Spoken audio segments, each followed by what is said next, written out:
ഇപ്പോൾ യൂട്യൂബ് ആയാലും ഇൻസ്റ്റാഗ്രാം ആയാലും തുറക്കുമ്പോൾ കാണുന്നത് ഈ വെറൈറ്റി ആയിട്ടുള്ള ഫുഡ് ഐറ്റംസ് ആണല്ലേ. വെറൈറ്റി എന്ന് പറഞ്ഞത് ഞാൻ ഇതൊക്കെ ഇപ്പോഴാണ് കേട്ടോ കാണുന്നത്. യൂട്യൂബിൽ അടിച്ച് നോക്കിയപ്പോഴത്തേക്ക് ഇതൊക്കെ 4 വർഷം മുമ്പേ ഇറങ്ങിയ വീഡിയോസാണ് കേട്ടോ. അപ്പോൾ എന്തായാലും ഞാൻ ഇതുവരെ ഉണ്ടാക്കി നോക്കിയിട്ടില്ല. ഉപ്പിലിട്ട മുന്തിരി ഇപ്പോൾ എല്ലാ ഐറ്റംസും ഉപ്പിലിട്ട് വെക്കുന്നുണ്ടല്ലോ. അതുപോലെ തന്നെ ഇതിൻ്റെ അച്ചാറും ഞാൻ കണ്ടു. അപ്പോൾ അച്ചാറും കൂടി ഞാൻ ട്രൈ ചെയ്ത് നോക്കുന്നുണ്ട്. അപ്പോൾ ഇന്നിപ്പോൾ ഞാൻ എന്തായാലും കുറച്ച് ഉപ്പിലിടാനാണ് കേട്ടോ ഉദ്ദേശിക്കുന്നത്. 1 കിലോ മുന്തിരി വാങ്ങിച്ചതുണ്ടല്ലോ, ഭയങ്കര പുളിയായിരുന്നു കേട്ടോ കൊണ്ടുവന്നത്. അതിൽ നിന്ന് പകുതി എങ്ങനെയൊക്കെയോ കഴിച്ച് തീർത്തു. ബാക്കി പകുതി ഞാൻ വിചാരിച്ചു ഇങ്ങനെ ഉപ്പിലിട്ട് കഴിച്ച് നോക്കാമെന്നേ. അപ്പോൾ 2 ദിവസമായിട്ട് ഇവിടെ കൊണ്ടുവന്ന് വെച്ചിട്ടുണ്ടായിരുന്നു. അപ്പോൾ ഇപ്പം നോക്കുമ്പോൾ ഇത്തിരി മധുരമൊക്കെ വന്നു.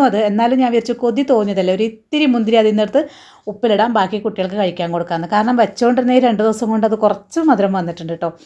അപ്പോൾ ആദ്യം ഇതേ മുന്തിരി നന്നായിട്ട് കഴുകിയെടുക്കണം. കഴുകിയെടുക്കാമെന്നല്ല, ഞങ്ങൾ മുന്തിരി ഇങ്ങനെ കുറച്ച് നേരം വെള്ളത്തിലിട്ട് വെക്കും കേട്ടോ. എന്നിട്ട് ഇടയ്ക്ക് ആ വെള്ളം ഒന്ന് മാറ്റി കൊടുക്കും, വീണ്ടും കുറച്ച് നേരം നല്ല വെള്ളം ഒഴിക്കും. അങ്ങനെ കുറേ നേരം മുന്തിരി വെള്ളത്തിലിട്ടതിന് ശേഷമാണ് കേട്ടോ കഴുകിയെടുക്കുക. അങ്ങനെ ഇതേ മുന്തിരി നന്നായിട്ട് കഴുകിയെടുത്തിട്ടുണ്ട്. ഇനി നമുക്ക് ഉപ്പിലിടാനുള്ള ഒരു ഗ്ലാസിൻ്റെ ബോട്ടിൽ എടുത്ത് വെച്ചിട്ടുണ്ട്. പിന്നെ പച്ചമുളക്, എരിവിന് ആവശ്യമുള്ള പച്ചമുളക് ഇട്ട് കൊടുക്കുക. അപ്പോൾ ഞാനിപ്പോൾ കുറച്ച് മാത്രമേ ഉണ്ടാക്കുന്നുള്ളൂ കേട്ടോ. കാരണം ആകെ ഇത്തിരി മുന്തിരിയെ ബാക്കി വന്നിട്ടുള്ളൂ. ഇതിപ്പം മധുരം വന്നതുകൊണ്ട് തന്നെ ഇനിയിപ്പോൾ ഞാൻ വെച്ചാൽ കുട്ടികൾക്ക് കഴിക്കാൻ കൊടുക്കാമെന്ന്. അപ്പം ആഗ്രഹം തോന്നിയ സ്ഥിതിക്ക് കുറച്ച് ഉപ്പിലിട്ടെടുക്കുന്നതാണ് കേട്ടോ. അപ്പോൾ ഇതേ കുറച്ച് വിനാഗിരി എടുത്തിട്ടുണ്ട്, 2 പച്ചമുളക് എടുത്തിട്ടുണ്ട്. പിന്നെ ഇതേ കല്ലുപ്പാണ് കേട്ടോ. ഞാനിപ്പം പൊതുവേ എല്ലാ കുക്കിങ്ങിനും കല്ലുപ്പ് ഉപയോഗിക്കുന്നുണ്ട്. പിന്നെ നമ്മൾ ഈ ഉപ്പിലിടുന്ന ഐറ്റംസിനൊക്കെ കല്ലുപ്പ് തന്നെയാണ് കേട്ടോ ബെസ്റ്റ്. അപ്പോൾ നമുക്ക് കുറച്ച് മുന്തിരി ഇതേ എടുത്തിട്ട്, ഇവിടെ ഉപ്പിലിട്ടത് ഞാൻ മാത്രമേ കഴിക്കുള്ളൂ കേട്ടോ. അപ്പോൾ അതുകൊണ്ട് തന്നെ അത് കുറച്ച് മാത്രമേ എടുത്തിട്ടുള്ളൂ. അത് നമ്മൾ ജാറിലോട്ട് ഇട്ട് കൊടുത്തു. ഇനി 2 പച്ചമുളക് അരിഞ്ഞത് ഇട്ട് കൊടുത്തു. ഇനി കല്ലുപ്പാണ്, കല്ലുപ്പ് ഇട്ട് കൊടുക്കുന്നുണ്ട് ആവശ്യത്തിന്.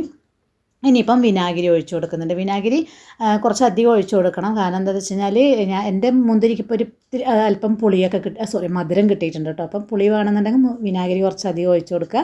എന്നിട്ട് തിളപ്പിച്ചാറിയ വെള്ളം ഒഴിച്ച് കൊടുത്തിട്ടുണ്ട്. ഈ മുന്തിരി ഉപ്പിലിട്ടതുണ്ടല്ലോ 2 ദിവസം കൊണ്ട് റെഡിയാവുമെന്നാണ് പറഞ്ഞിരിക്കുന്നത്. അപ്പം ഞാൻ വിചാരിച്ചു ഇന്ന് ഇട്ട് വെച്ചാൽ ഞാൻ നാളെയും കൂടെ കഴിഞ്ഞാൽ മറ്റന്നാൾ കഴിച്ച് നോക്കാമല്ലോ. സോറി. അപ്പോൾ ഇതേ മുന്തിരി ഉപ്പിലിടുന്നത് ഇത്രേ പണിയുള്ളൂ, പെട്ടെന്ന് ആവുകയും ചെയ്യും. അപ്പോൾ ഏതായാലും 2 ദിവസം കഴിഞ്ഞിട്ട് കഴിച്ച് നോക്കിയിട്ട് അതിൻ്റെ ബാക്കി അഭിപ്രായം പറയാം കേട്ടോ. അപ്പോൾ ഇനി കുറച്ച് മുന്തിരി ഞാൻ അച്ചാറും കൂടി ഇട്ട് നോക്കുന്നുണ്ട്. ഇതെന്നല്ല, കുറച്ച് മുന്തിരി വാങ്ങിച്ചിട്ട് അച്ചാറും കൂടി ഇട്ട് നോക്കുന്നുണ്ട്. അപ്പോൾ എന്നെപ്പോലെ ഇതുവരെ ഈ ഒരു ഐറ്റം ഉണ്ടാക്കി നോക്കിയിട്ടില്ലാത്തവരാണ്, കഴിച്ച് നോക്കിയിട്ടില്ലാത്തവരാണെന്നുണ്ടെങ്കിൽ ഒന്ന് ട്രൈ ചെയ്ത് നോക്കിക്കോളൂ കേട്ടോ. പിന്നെ അത് മാത്രമല്ല കേട്ടോ, ഒരു കാര്യം കൂടി പറയാനുണ്ടായിരുന്നു. ഇതിൻ്റെ തന്നെ റെസിപ്പി ഇപ്പം കൂടുതലും നമ്മൾ ഇൻസ്റ്റാഗ്രാമിൽ യൂട്യൂബിലൊക്കെ കാണുന്നുണ്ട്. മസാല മുന്തിരി എന്ന് പറഞ്ഞിട്ട് മുളക് പൊടിയും ഉപ്പ്, വിനാഗിരി, വെളിച്ചെണ്ണയൊക്കെ ജസ്റ്റ് മിക്സ് ചെയ്തിട്ട് കഴിക്കാൻ. അതും ഞാൻ ട്രൈ ചെയ്തിട്ടുണ്ടായിരുന്നു കേട്ടോ. അത് അടിപൊളിയായിരുന്നു, അതെനിക്ക് ഇഷ്ടപ്പെട്ടു. അതിൻ്റെ വീഡിയോ ഞാൻ ഷോർട്ട് വീഡിയോ ആയിട്ട് ഇട്ടിട്ടുണ്ടായിരുന്നു. അപ്പം അതും ഇതുപോലെ ഇതുവരെ ട്രൈ ചെയ്ത് നോക്കാത്തവരുണ്ടെന്നുണ്ടെങ്കിൽ ഒന്ന് ട്രൈ ചെയ്ത് നോക്കിക്കോളൂ കേട്ടോ. ഇതുപോലുള്ള ഉപ്പിലിട്ട ഐറ്റംസും അല്ലെങ്കിൽ എരിവ് പുളിയൊക്കെ ഇഷ്ടമുള്ള ആൾക്കാർക്ക് ഇതുപോലുള്ള സംഭവങ്ങൾ എന്തായാലും ഇഷ്ടപ്പെടും കേട്ടോ. അപ്പോൾ എന്തായാലും അടുത്ത വീഡിയോയിലൂടെ കാണുന്നവരേക്കും താങ്ക്സ് ഫോർ വാച്ചിങ്.